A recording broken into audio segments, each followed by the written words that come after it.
Back on the throttle. This customer is getting, going to this right piston. The same plane, just need to follow in place. I want to maybe move that line and engage quite a bit quicker. Back to the point where it's at 1 o'clock and 7 o'clock. 25 degrees.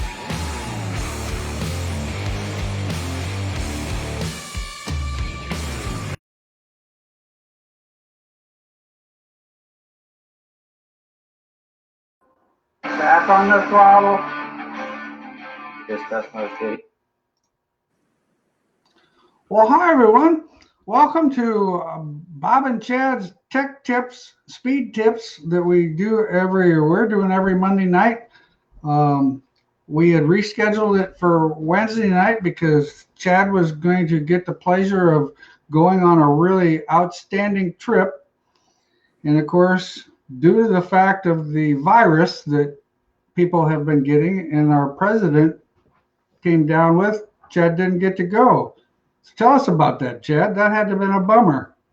Yeah, that the damn Ching Chong virus got us there again. So 2020 has been a year to forget in aspects, but also been a good year on a lot of fronts too. So it was unfortunate. I literally had my bags in the truck. We were coming to Bangor. We were getting ready to roll out.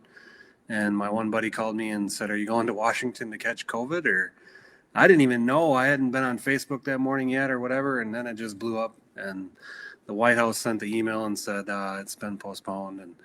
And now I'm pretty sure it's been canceled. We submitted they had all 50 companies submit a video, and then they released it on the White House Facebook page yesterday, and it's kind of went viral in a bad way.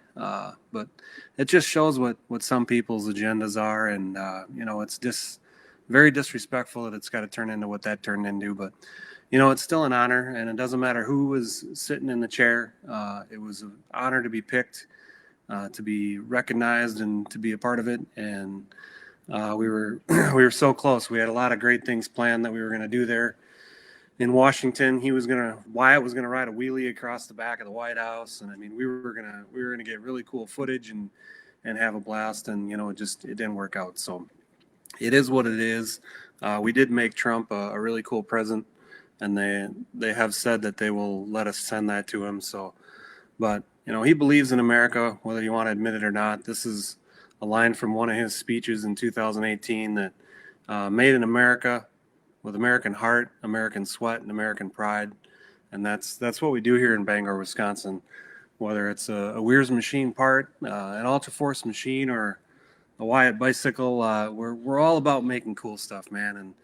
And it was cool to be recognized, and we're still getting a lot of attention out of it. So it's unfortunate that we didn't get to go there and elbow bump or whatever we would have got to do there. Still an honor to be recognized for it, and we'll see. Maybe next year he'll invite 100 and give us a chance to go back. So there you go. Well, you can always hope for that. That would have been an outstanding honor, and that business card holder that you just showed us looked pretty special. Another amazing product from Wehrs Machine.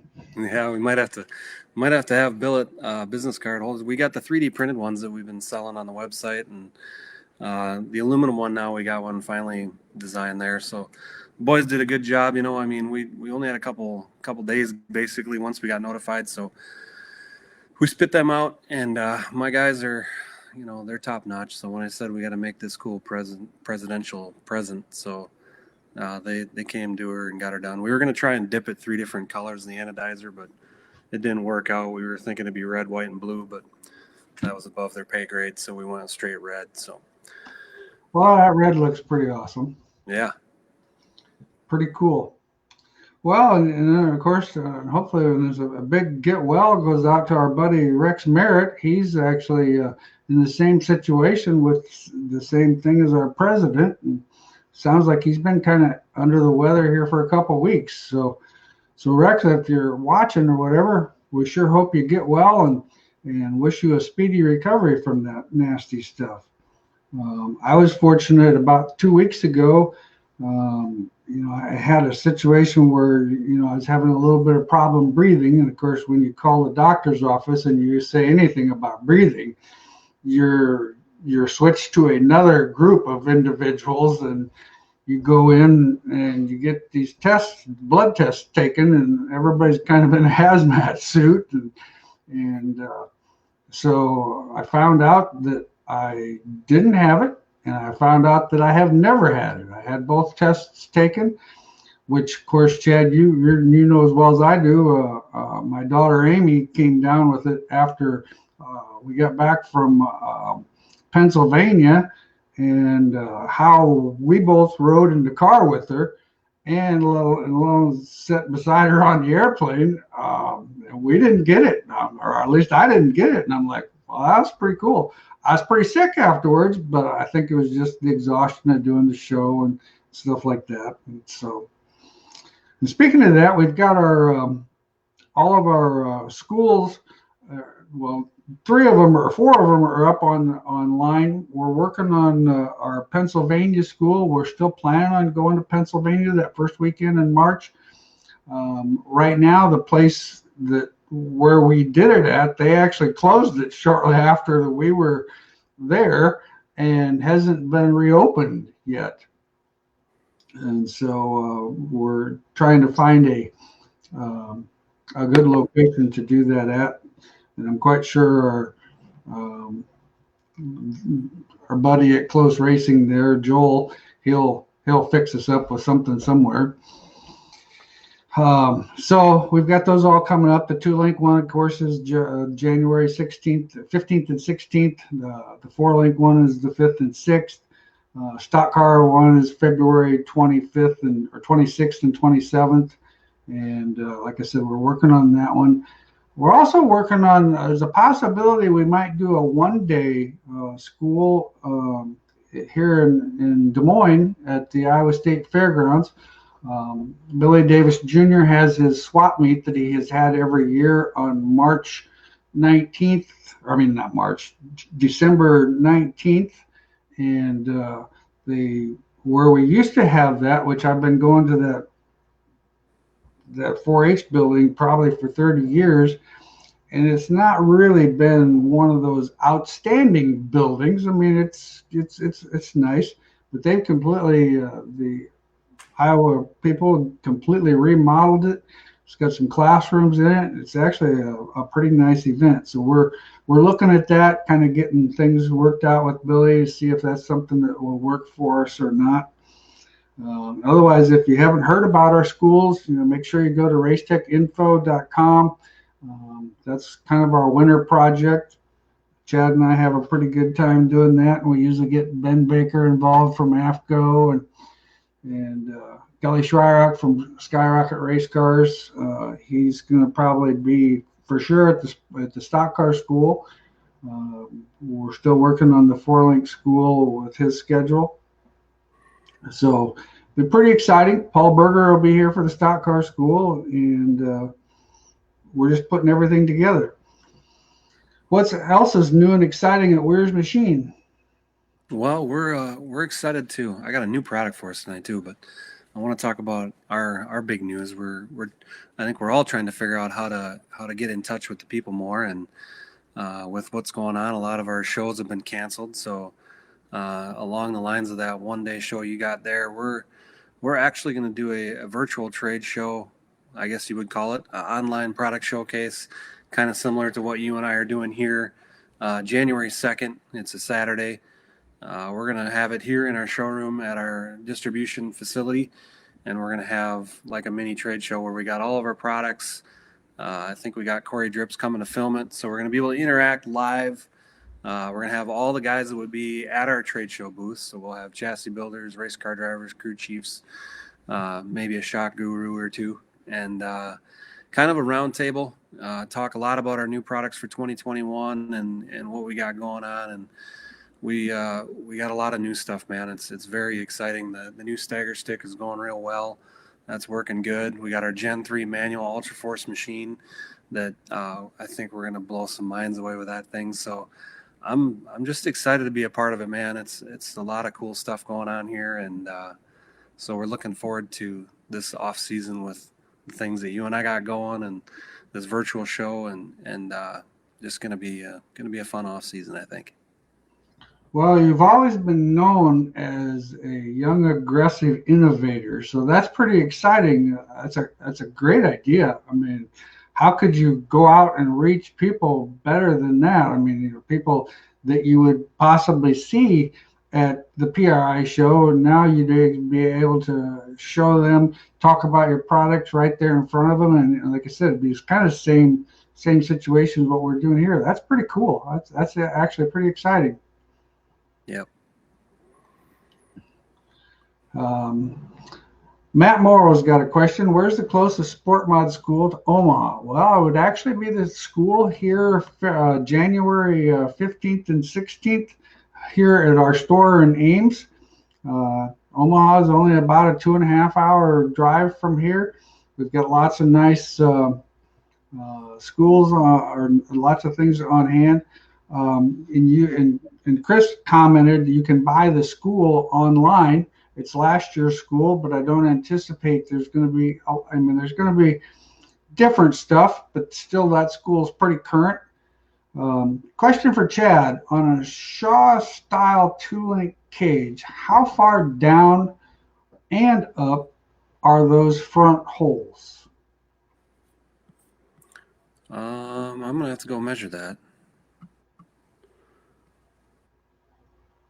Okay. Well, Hold on. okay. Let me read that. Dustin. I'll go measure okay. that quick. Dustin, bought my first Shaw car. What are some of the do's and don'ts of things to do for the 4-bar cars? Well, once again, Dustin, make sure you talk to your chassis builder. Jeff Taylor could definitely help you out. And Kevin Shaw is outstanding with this stuff. I mean, he's extremely knowledgeable and would be able to help you on a lot of things. The biggest thing is following their recommendations, because everything is designed with a specific angle in mind, which has a lot of effect on how the car steers. Then the big thing is once you know what your general setup is, whatever you do, don't go in and throw the whole kitchen sink at it in a couple nights. The biggest thing I can tell you that's the most important is to make small changes. The 4-link setup is very reactive, so you can change a bar, raising and lowering a bar or something that you will definitely feel. So since it's your first 4-link car, like I said, those cars drive very nice. And we'll kind of get Chad's input here a little bit. But like I said, they drive really good. It's the old adage back in the day where we talk about, say, for example, if, the car's a little bit free, maybe there's too much traction on the right rear, so you need to induce traction on the left rear. One of the things that I've always kind of went as a rule of thumb is the upper bars have a little more influence on traction. Lower bars have a little more influence on steer. So as an example, if the car was a little free getting into the corner, you could actually drop the right trailing arm down on the frame. Now, keep in mind, if you do make adjustments to the 4-link, anything that you do on the rear end is going to have twice the effect that you would have on the frame. So keep that all in mind too. So the question, let's go back to where I can read the question.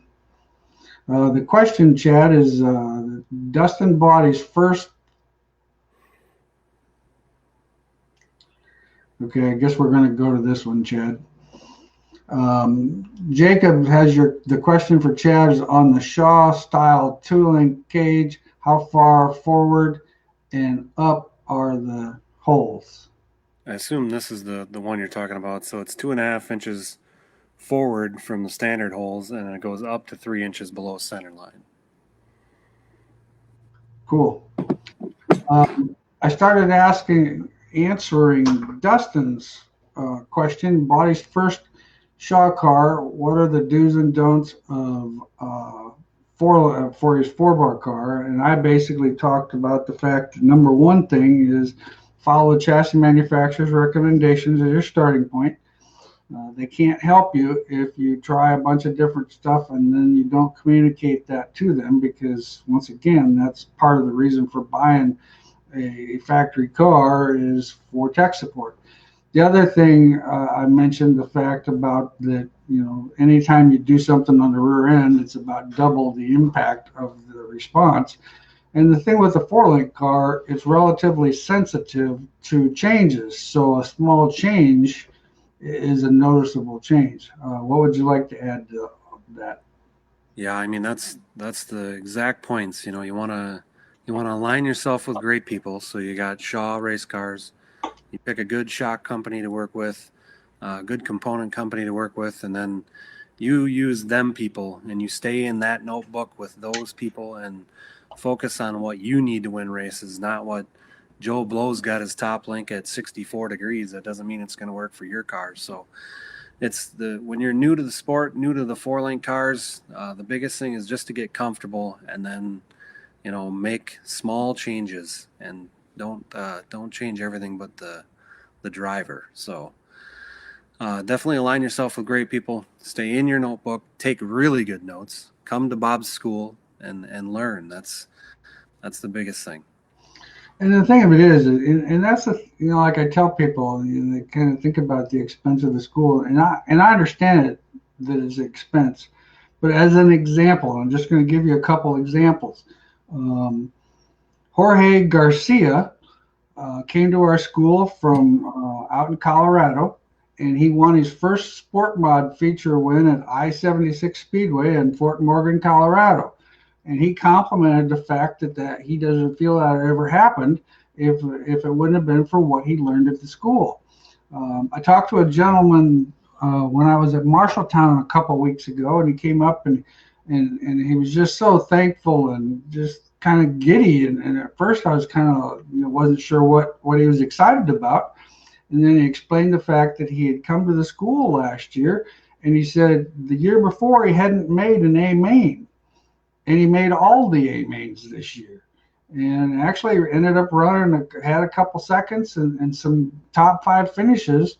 And a lot of times, we recognize the people that win, and we forget to recognize the people that, you can still have a pretty darn good season and not win a feature. I mean, if you end up in the top 5 every night, top 2 or 3, you're probably going to end up being a track champion. So, you might not have the wins, but the championship was well worth the expense. And when you look at, if it improves your position 2 or 3 spots over the course of a season, you're going to pay for the school. So plus the fact that your humor is going to be a whole lot better if you're finishing better, and it's just going to be a whole lot more fun.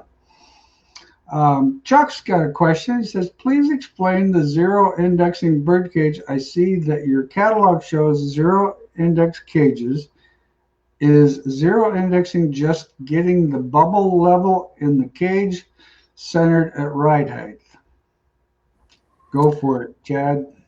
So, Chuck, you can go back and watch about every episode of this. We talk about it almost every week. The zero index it simply takes the bind out of the suspension. There's a lot of common misconceptions. So the cage is still set somewhat the same as you would. So at ride height, we set it level or 3 degrees into the spring. That's indexed into the spring. So the zero comes from when the bars are moved and clocked. So you move the top rod back on the frame and cage, bottom rod forward on the frame and cage. Theoretically, when the car hikes and the cage falls, the 4-link rods are at 6 and 12, meaning perpendicular to the world or the zero. A lot of people think that because it's zero index means like it doesn't index as it's going through motion, and that is wrong. I had some guys that tried to set the bars up goofy and make that thing not rotate when it's falling, and that's not the case. So it's definitely just something to work with. You can't just buy the plates and move the bars and kiss the trophy queen. It's not that simple. So it takes the bind out so that when the car goes through the motion and the 4-link rods get to that point where they're virtually straight up and down and they're in bar lock like that, it just takes that and relaxes that so that the spring and shock can do their job. So once the suspension becomes rigid and you're on a pogo stick, basically, yeah, you have a ton of drive angle and you have a ton of traction, but it's very instant. As soon as you blow that tire off, you're done. So it just puts compliance in the suspension. It's definitely something that I would run all the time, and I would make my car balance with it just because the car won't be bound up in bar lock. So that's the basics of it. Bob, you got anything to add there? Well, and like I said, from my experience, I would agree with Chad 100%. I would definitely put it on. Now, once again, like Chad said, it's not a bolt-on piece of magic. There's a lot of setup that kind of goes with it. So, whether you're buying this stuff from Chad or you're buying it from us or you're buying it from your supplier, you need some help understanding because you're going to have you're going to end up probably softening your right front spring because the idea is to get it over on the front end. You're going to make a couple changes on the right rear, and there's some other things that you're gonna do to it. But when you get it right, it is so tunable. I mean, it is so tunable. But it's just not a deal where, like I said, you just don't bolt that one thing on and expect the world. There's about 6 components that go with it, and if you do all 6 of them, the world's there. Yeah. It's very quick. Definitely has a lot more corner speed. It's amazing what taking that bind out of that left upper rod actually does to the car, because the car is just so much freer that it can do so many different things, and it's so much more responsive in the middle of the corner. So it's definitely a good thing. Make sure make sure. Let's see here, just a second. Chuck, make sure you read the article that's coming out in Speedway Illustrated. Both Bob and Chad are in that article talking about zero indexing stuff, along with some other chassis builders and some other people. So it's going to be a great article, and it's definitely, if you don't have a subscription to Speedway Illustrated, I'd definitely get one and make sure you get that issue. Jared's got a question. What changes, if any, would you recommend when adding a 2-inch spoiler to a USRA B mod? Well, the car is going to tighten up on you on corner entry. In my opinion, a spoiler is the cheapest piece of traction you can possibly put on a race car because it's free air. The car will actually drive into the corner a little deeper. By doing that, it's going to be a little bit tighter getting in, so you're probably going to want to free it up a little bit. It would be my biggest suggestion is, even though it's a 2-inch spoiler, believe it or not, a 2-inch spoiler is pretty big. When you put the spoiler on, I would run the spoiler probably straight up and down to get the maximum effect out of that spoiler. No reason to lay it down because there's not enough drag on that size spoiler, so you need to get as much drag as you can. Maybe this is some information. Hey, Bob and Chad can tell you all the guys that came to your school in New York have had their programs stronger in 2020. Can't wait to do another year next year, and thanks, guys. Well, and Joel, we actually had just I talked about that at the very beginning, that we're planning on doing the school out there again next year. Be the same as last year, the first Friday and Saturday in March. We just need to get a location. The place that we were at last year was closed, and hopefully maybe by March of next year it'll be opened up, because that was a very nice place, and those people did an outstanding job of treating us really well. But once again, anybody who's considering coming to those schools, for God's sakes, make sure you're not sick. If you're sick, I'll send you your money back. No problem. Yeah. Remember that when we went to that school out there, we went to Zippo and Case? Oh, yes. Case Knives was going to be at the White House. Oh, really? Awesome. And so was Hoosier Race Tire. And who's your race? We didn't see the list until after it went down, and then they sent us the list of all 50 companies, and that was pretty cool. Hoosier Race Tire was on there, and then Case Knives was on there, and that was one of the parts I was looking forward to the most, was interacting with these other people that bleed America just as much as we do, and to explore their products and check them out. They're all on the White House website. They make awesome stuff, and I already bought stuff from 2 of the companies, so some pretty neat companies that were going to be a part of that day. Yeah, actually, I think if I'm not mistaken, Chad left a fair decent amount of cash there at that knife store, if I'm not mistaken.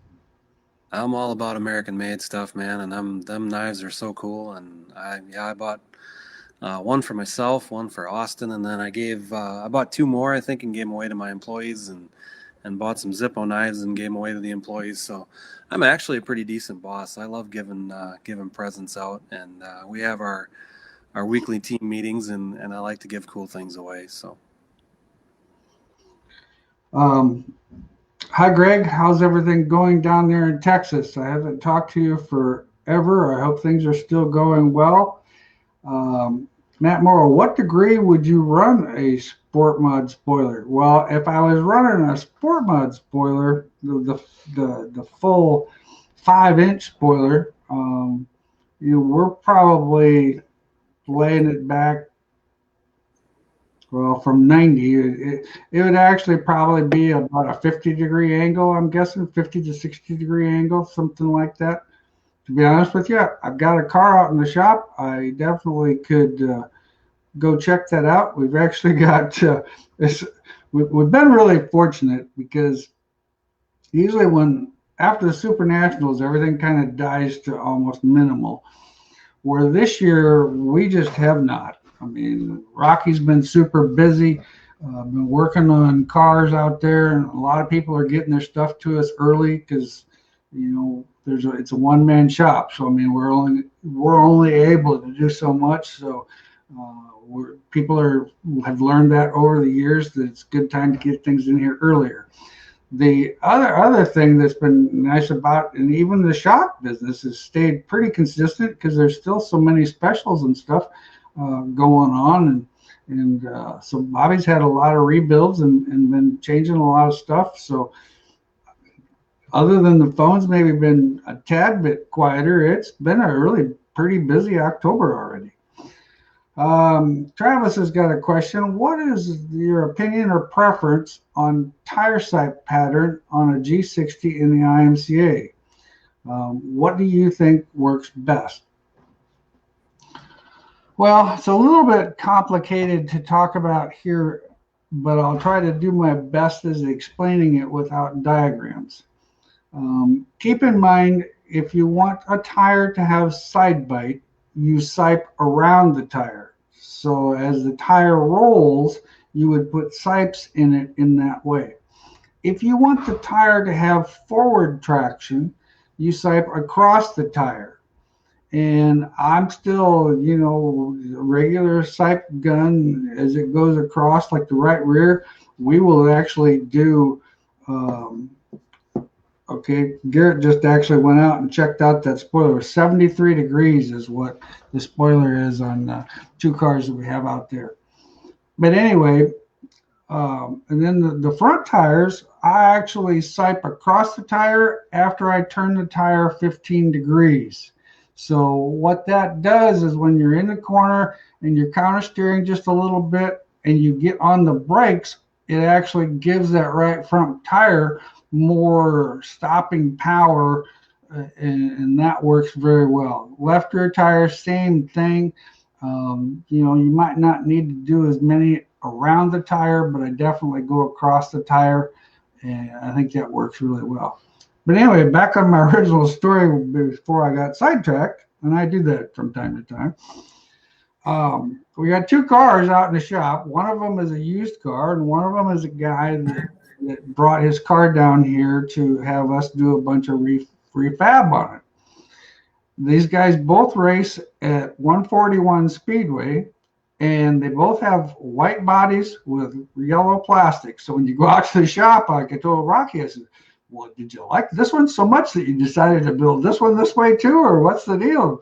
And he told me that. He says, these guys actually, I don't know, he says, I don't know if they really know each other well, but he says they have identical looking cars. And so I thought that was pretty comical. Guys, can you talk about the difference and maybe benefits of a divorced spring and shock setup on the right rear of an IMCA mod versus the coilover setup? Well, I can tell you the difference is when you have a right rear coil spring. Well, our old buddy Scott Fitzpatrick is even joined in. Hi, Scott.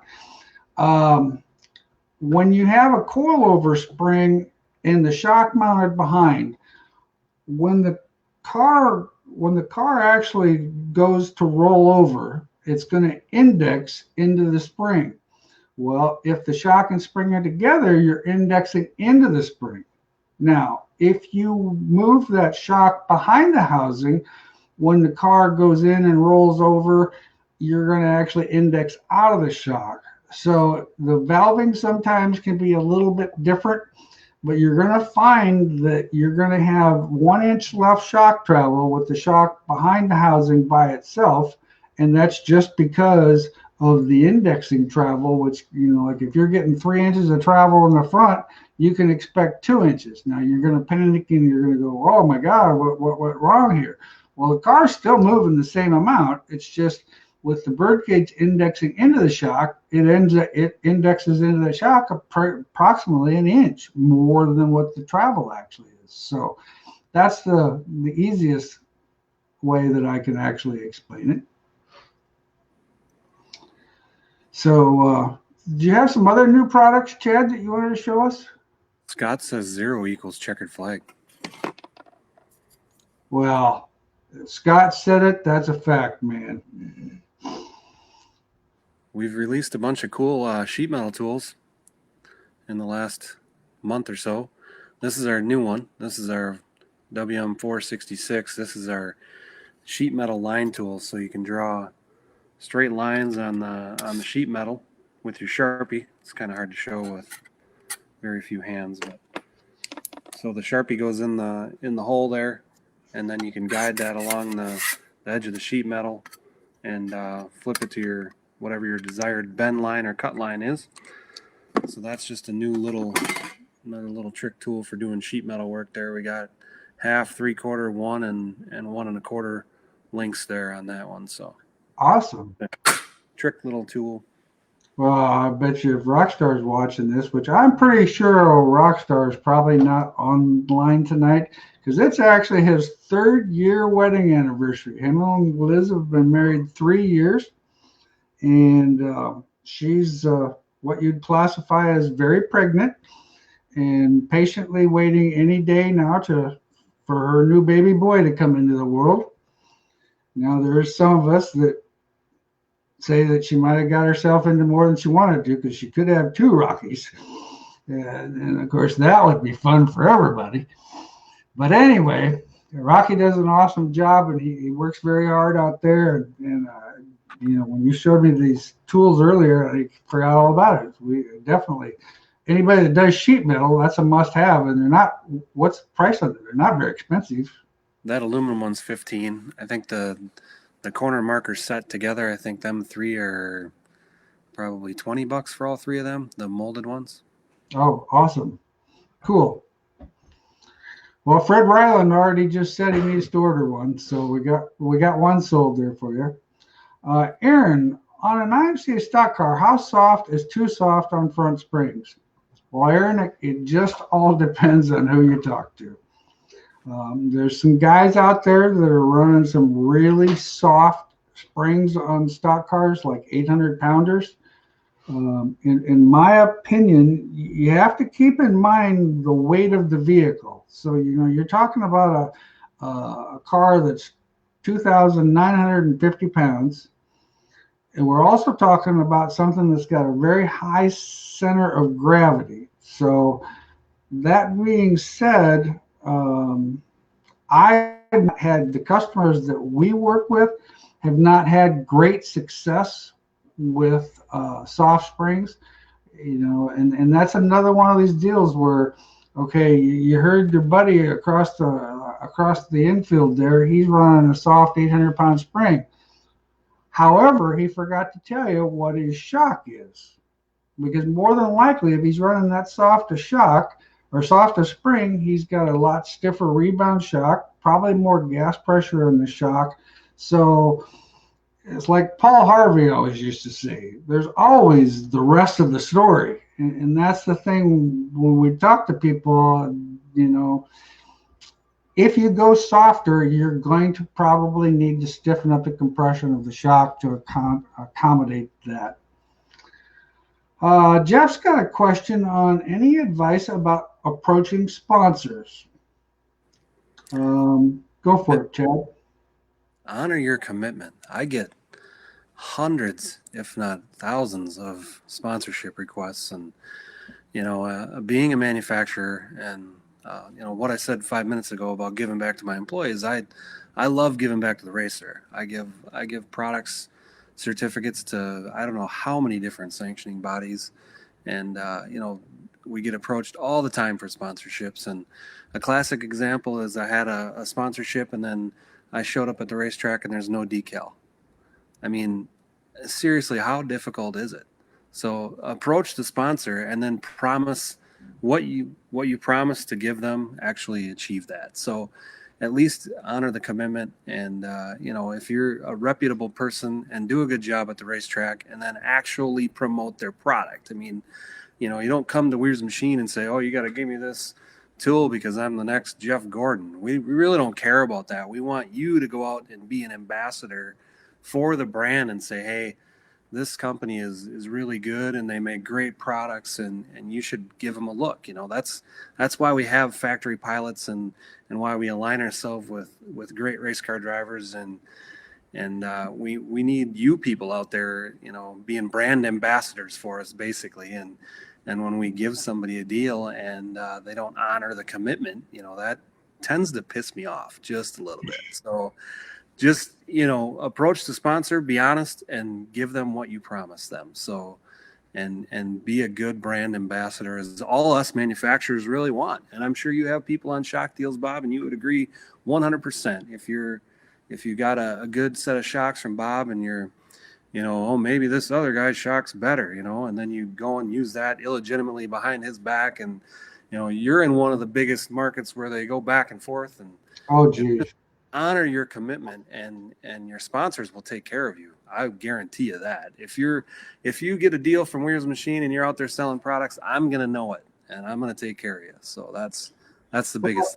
And you hit the nail on the head. I mean, it's the same thing with us, that that guy that out there mentions the fact that, hey, tell your buddy about this, tell your buddy about that, or the guy that's out there promoting us mentions us in an interview, or whatever the case is. Anything that they do, especially a logo or whatever, that's extremely important.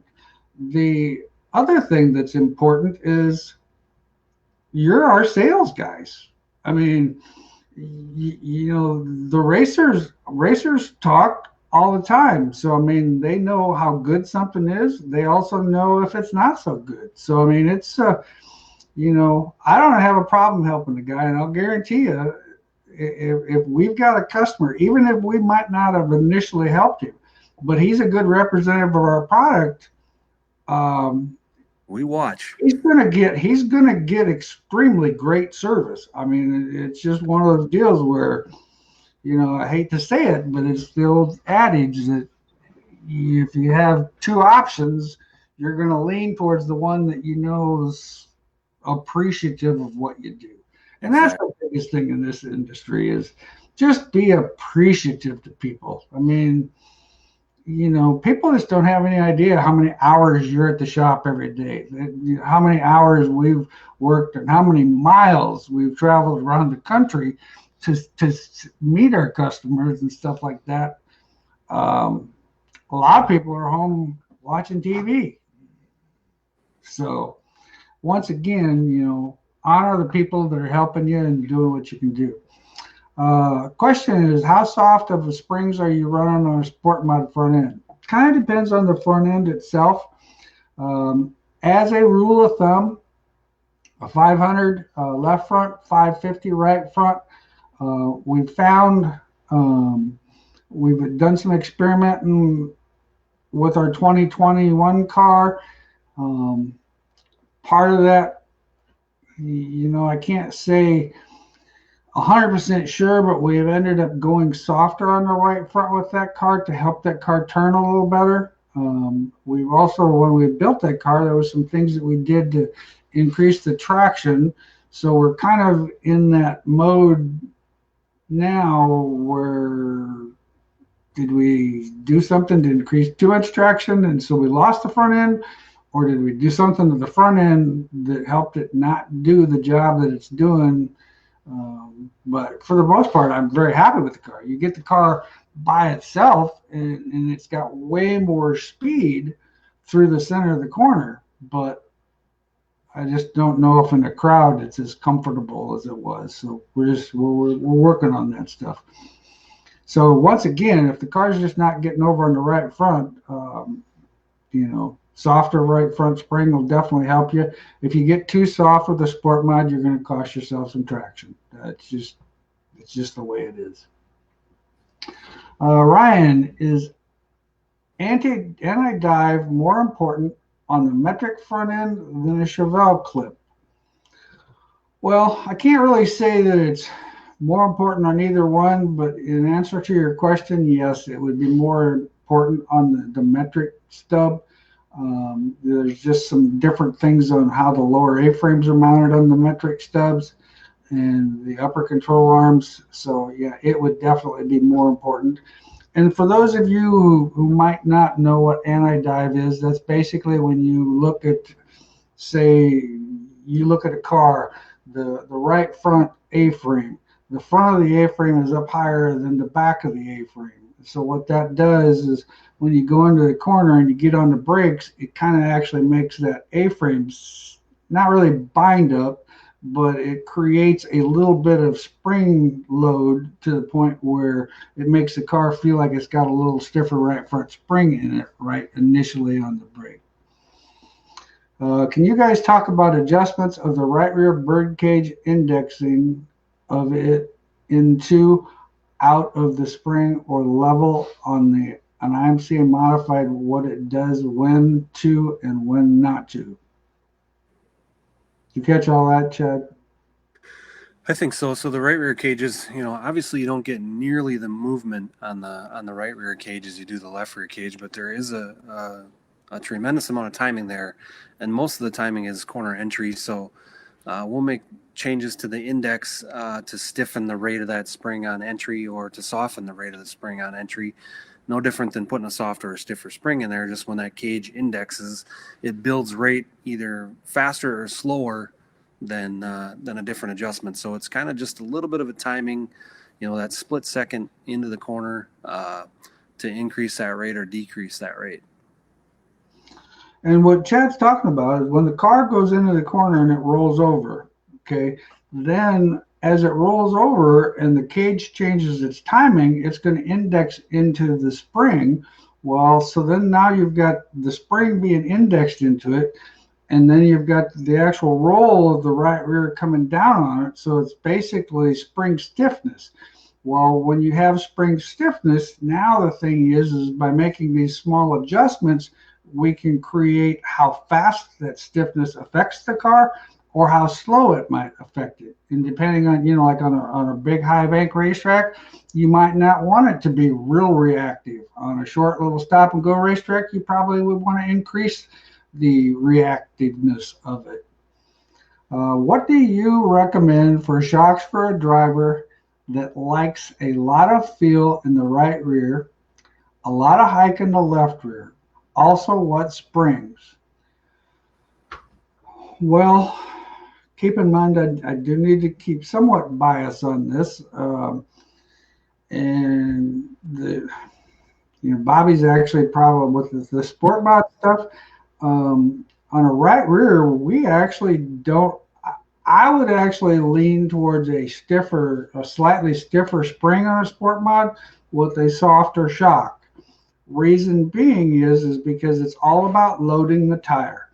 So when we go into the corner with the stiffer spring, when the car rolls on it, it's going to put more load into the tire. It's the old example of the fact the stiffer spring gets the weight. So when that spring's compressing and it's stiffer, it's going to load the tire harder. Now, it's just like we just talked about the bird cage indexing.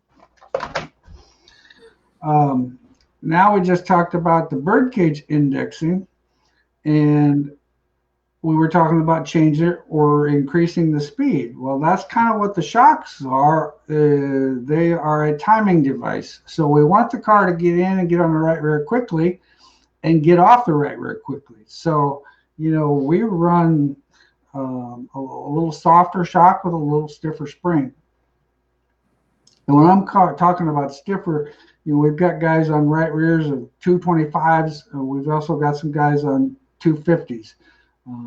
And the average shock is usually like a 3 compression type shock, something that's a little softer, more reactive. If you're on a racetrack that's really fast, like say Fairmont, Minnesota, or some big, fast swooping corners, even Boone is fast enough that you still probably would want more of a 4-valve on the right rear, just because you don't want to get it over there too fast. Looking for any info, Logan has a question, looking for any info on the front clip on a sport mod. How far do you turn the right side? Well, it depends on how you actually measure that, but if you actually measure it at the wheel,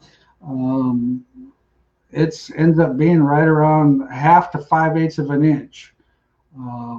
Some guys have went more than that. Some guys have went less. If you're going to turn the stub, I believe you need to at least turn it 1/2 an inch to be able to notice that there's any difference. And it's still going to be a minute difference. And what I can actually tell about the consistency of the cars with the turn stub have a tendency to be a little freer getting into the corner. The non-turn stubs or the squared up cars can tend to be a little bit tighter getting into the corner. Now, it doesn't mean that they don't both work very well. It's just setup wise, that's kind of the difference when you're tuning one versus the other. That's kind of what you do. Chad, are you drinking whiskey in that cup? Water. Yeah, same with me. Water. It's Wednesday. We're halfway through the week. If it was Monday, maybe. Well, I'm heading to the racetrack here as soon as we're done. So the Oktoberfest races are going on. So that's right. In about a half hour, it'll be whiskey. So there you go. All right. A good friend of mine let me borrow your videos for the sport mod. Bob, I have to say it's the most help I've received, even though I'm running an A mod. Thank you very much. Well, and Ryan, we do have the one available for the A mod also. So if that's something that you'd be interested in, just go to our website at racetechinfo.com and we can sure fix you up. Joe's got the question, assuming everything else stays the same, bar angles, trail, etc., will lengthening the wheelbase of a sport mod change handling characteristics? Most definitely. Now, however, with that question, are you talking about lengthening the wheelbase equally? If you lengthen the wheelbase equally, it's, if you're going 1/4 of an inch or something like that, you're not going to tell the difference. If you lengthen it an inch, the car is going to be a little bit more, I want to use the word lazy, but that's not the word lazy. It's going to be slower to react. Sometimes, with rookies and stuff, longer wheelbase cars, our modifieds that we built for years were 109 3/4 inch wheelbase cars. It wasn't till probably 2006 that Harris Auto Racing actually even built a 108. Now 108 is the minimum wheelbase, and so that still seems to be pretty consistent. Our GRTs are a little bit longer than that. Well, guys, we've got 10 more minutes. If there's anything else that you can think of. Oh, yeah. Did you see my hat I was sporting here? The old Iowa State Cyclones put it on the Oklahoma boys last weekend, winning by a touchdown. What kind of car do they drive? I think they carry a funny-looking football that doesn't roll. I'm kidding. But anyway, thought I'd mention that. That's why supporting local team here in Ames. First time in many, many, many years that they've actually beat Oklahoma at the stadium here. They've beaten Oklahoma at Oklahoma, but it's been many years since they've actually done it here on the home court. The other thing I could talk about is my fishing. I did go fishing this morning, caught a couple fish. That was pretty good. Last Friday, I went to West Lake, which is a lake in Osceola, Iowa, with my son-in-law. And man, it was just bonsai, wild, big bass. Now, I only caught about 3, but keep in mind, I'm actually not a fisherman. I'm a person that goes fishing. And I haven't qualified to that fisherman yet. And but my son-in-law, he had to knocked out 10, 12 of them. It was pretty amazing. They were all pretty good. Okay, Chad's got a question. He says, traction is easy. Speed is traction is the goal. Just saying thank you, and Chad, for putting this live on weekly. I appreciate it. Also for sharing the knowledge. It's very helpful. You know, and that's one of the things too, that it's pretty awesome about the fact that, and I know you experience this, Chad, as much as I do, but I don't. Well, the guy at the Super Nationals that qualified for the Super Nationals in a home-built car. You went to the tech area. Tell us what he had to say. He was wound up. I'd never met him. I didn't even know who he was, and I just congratulated him on making it. And he was pretty excited. And I was walking away, and then he said, "Hey, come back over." And then he thanked me for what we do, and told me that it really improved his game, and then that's why he made the show there at the Super Nationals. And it's that kind of stuff that keeps us going here, I think. Am I right? I mean, well, yeah, that's the thing. That I mean, it goes back to that deal. Show appreciation. I mean, if you show appreciation, it makes it so much fun for the people that are doing it. And that's the thing. We have a good time with this. And had a good old boy from Tennessee today. He says, I watch your all shows up there every week, and man, he says, really changed my whole race program, and I'll be watching tonight. So I kind of had to chuckle. I'm like, all right, that sounds good. Pretty solid accent there, Bob. Well, I tried. I mean, best I could do. He was much better at it, kind of a natural. Aaron's got a question. How much pinion angle do you recommend on an IMCA stock car? Well, in my opinion, 5 to 7 degrees. They still steer quite a bit. When you're running a left rear at a 20-degree angle, left rear trailing arm at a 20-degree angle, and a right rear at 0 to 4, the car steers quite a bit. And when you get steer in the car, it actually creates a lot of pinion movement. So you got to account for that. I would err on the side of a little more pinion angle than less. That way we can keep our old buddy Pat in business too, because he sells special U-joints for those guys that want to run more pinion angle. And but that's that's in my opinion. If you're running a 100-pound spring in a left rear in a sport mod, what spring would you run in the right rear baseline? Well, when you go, keep in mind the car still needs to have X amount of spring. So if you soften one spring, there's a pretty good chance you're going to have to stiffen another spring. And with that being said, probably in that 250 range, depending on the racetrack, probably in that 250 range is about about where you need to be. So, well, we've got 5 more minutes. We've got time for probably 1 or 2 more questions. If there's any other questions out there. Stock car takeover. What? Oh, stock car takeover at 50,000 at Batesville, and them things are cool. We actually had a stock car chassis builder here today. We were working on some new stuff for the 2021 sniper cars. So we had John and Elijah Zievenberg in here, and we were working on some new stuff for the sniper chassis for next year. So that was kind of cool. Awesome. Well, I'll tell you what, they're getting more popular and more popular and more popular. They put on a good show. I enjoy watching those guys race. They take racing really seriously, and I don't know whether that's because those fenders are slightly covered or what the case is, but they definitely, it's pretty interesting. And $50,000 stock car race, that's gonna be very, very interesting.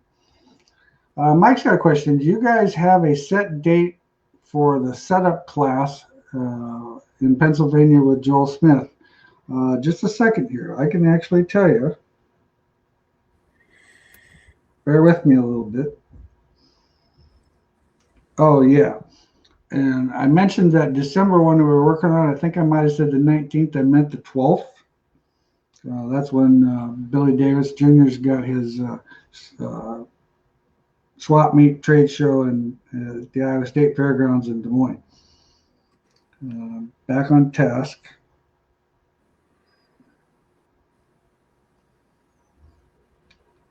I used to have trouble focusing on. Garrett, would you look up what the first weekend in January or in March is? It's usually like the 5th or 6th or something to that effect. Well, I'll get you that answer here very quickly. Matt, I doubt that Kelly's going to be coming to the Sport Mod. I definitely will talk to him about it. His time, in business is very good, and so his time is getting used up. So we'll just have to see what he's got to say. Chris, what's your opinion on spring rate? Second, I gotta get a little closer here. What is your opinion about more spring rate in the front end on a half mile track compared to a quarter mile? Definitely. Anytime you increase speed, you probably need to increase spring rate and very possibly shock rate too. Them stock cars are a good show because they're only ones left with real motors. Ha ha ha. Yeah, I'll tell you what, that I got to listen to that number 3 stock car a few times this year, and I'll tell you what, that is the nicest sounding thing that goes down the straightaway. I'm like, man, that is thunder. That's the good old days of thunder. I can't disagree with you, Dustin. It's so cool to hear that sound and hear those cars pulling up off the corner. That's pretty cool. When you index right rear 4 degrees, does it affect the car coming off the corner? After watching all the videos, that right rear cage is pretty much, when you're at max compression on that right rear, it's not really moving that much. So that index on that right rear is that initial movement onto the right rear, into the corner, into compression, and it doesn't do a whole lot on exit, I don't feel. March. Yeah, I would agree with you, because once it's max compression, it's not changing, because actually the indexing will actually start to go away as the car raises back in height. The indexing will actually go away. So I don't think that 4 degrees is going to have any effect on it up off the corner. Well, guys, we're at the end of the show. We appreciate it. Oh yeah, the date for the Pennsylvania school would be March 5th and 6th. We just don't have an actual location isolated yet. But anyway, that's the date for that, and we'll missed one there with Jacob asking about the metric frames. they're getting hard to find, and I think they're trying to get that AFCO. Is AFCO working on one, or is that? Yeah, to my knowledge, AFCO is actually making or in the process of doing a front metric frame for the stock cars. And I don't know what the process is on that. That'll be a good thing for me to call my old buddy Ben tomorrow. I haven't talked to him. Sounds like he went fishing this weekend and camping and a whole bit too. Hey, yeah. Yeah. Fishing's cool. I've been trying to tell you for years, but you just finally woke up. Yeah. Well, the pictures you sent me over the weekend, that was a pretty nice looking lake. So That's the Mississippi River, Bob. the Mississippi River looked like a lake. Bob asked me for crappie tips on this weekend, so I sent him the jig I was using and the picture of the live well full of them. So how did Mr. Big Fish do this weekend? Well, he didn't win any categories, but he caught a few. Yeah, we've nicknamed Chad's number one son, Mason, his oldest son, not number one, but his oldest son, Mr. Big Fish, because he's the one that lands all these freaking giants. Yeah, he's got his third one going on the wall. So. Oh my God. $12 an inch, Bob. $12 an inch. Well, I hope that boy keeps getting bigger ones. Yeah. Get in Dad's pocket. Yeah. All right, guys. Thanks a lot. Thanks, everybody. We will let you know when we'll be on again. Right now, I was actually looking at the fact of we're either going to probably go back to Mondays and go with either the 19th or the 26th. So we're going to skip a couple of weeks and kind of play things by ear. We'll definitely probably ramp up to almost a weekly deal again, first part of November, and get you guys. Biggest thing that we're going to plan on talking about then is, the things you need to do to your car over the off season and that type of stuff. It'll be that maintenance thing. My daughter did a little survey with some customers a while back. They wanted to know what was the number one thing that Bob always talks about. And there was probably about 75% of them that maintenance. That's the key, guys. I tell you what, that's the key to speed, making sure everything's working like it's supposed to. Well, have a great night. Thanks for tuning in. We'll talk to you in a couple weeks. Thanks, everybody.